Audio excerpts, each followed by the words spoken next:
Donc pour la correction de l'exercice 4 du chapitre sur les cristaux. L'exercice 5, pardon. On vous demandait d'étudier la maille du polonium. Cette maille-là, elle était un peu particulière puisqu'elle ne fait pas partie des deux mailles que vous devez connaître d'après votre cours. Donc on vous expliquait que c'était une maille qu'on appelait de type cubique simple. Donc première question, on vous demandait de représenter une maille cubique simple. Donc, on commence toujours par faire un cube, puisque de toute façon vous n'avez vu que des structures cubiques.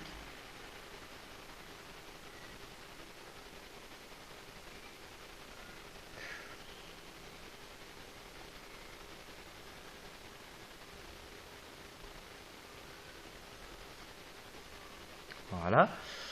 Et là, pour placer les atomes sur cette maille, on avait vu cubique face centrée avec des atomes au sommet du cube, d'où le mot cubique, face centrée au milieu des faces. On avait vu cubique centré, donc avec des atomes au sommet du cube et au centre.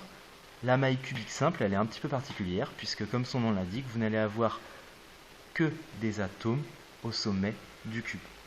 Vous devez représenter donc cette maille en représentant les atomes de polonium uniquement au sommet du cube.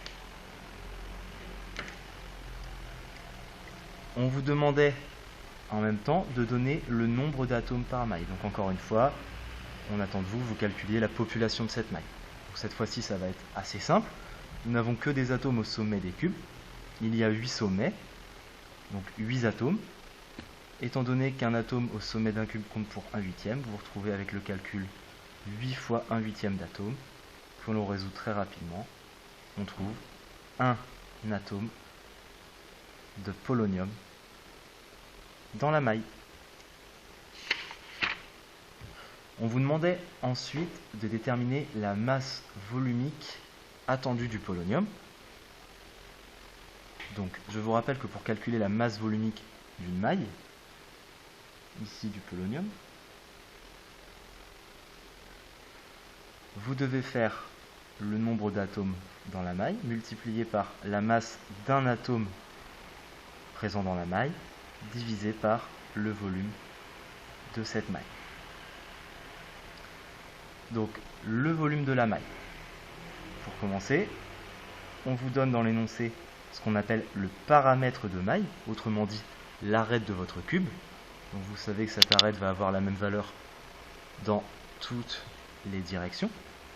Donc pour avoir le volume de la maille, vous allez faire A fois A fois A, hauteur fois longueur fois largeur, et vous allez tomber sur A au cube.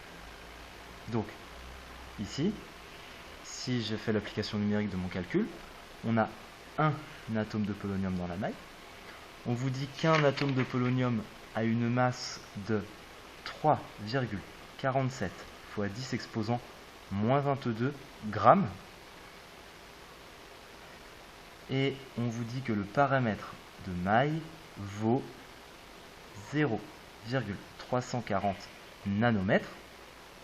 Donc sachant que 1 nanomètre va être égal à 10 exposant moins 9 mètres, si je fais la conversion, 10 exposant moins 9 mètres, et je n'oublie pas que ce paramètre de maille, conformément à ce que je viens d'écrire pour le volume d'une maille, il est à mettre au cube. N'oubliez pas les parenthèses, puisque vous avez des écritures scientifiques et des exposants un petit peu partout.